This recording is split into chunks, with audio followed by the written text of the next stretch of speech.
In this video, I'll be showing you how to fix HP laptop keeps shutting down. But anyways, getting into it, if they're facing known power state conflicts with Windows 11, that could be very annoying. So if your laptop is shutting down without warning, it's likely either a thermal safety trigger or a bug in a control interface, regardless of whichever laptop you have.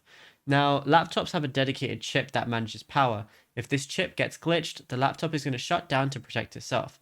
So what you want to do is unplug the power adapter and all USB devices. Then press and hold the power button for a full 40 seconds. The lights may blink, but just ignore them and keep holding. Then plug the power back in and turn the laptop on. This is going to force the power chip to rescan all the hardware sensors. What you could also do is search the control panel and then go over to hardware and sound. So if I just went ahead and typed in control panel right here, then over here, go over to hardware and sound. And then once you found it, go to power options and then choose what the power buttons do on the left. Then click change settings that aren't currently available at the top. Uncheck the box for turn on fast startup and then click save changes and restart.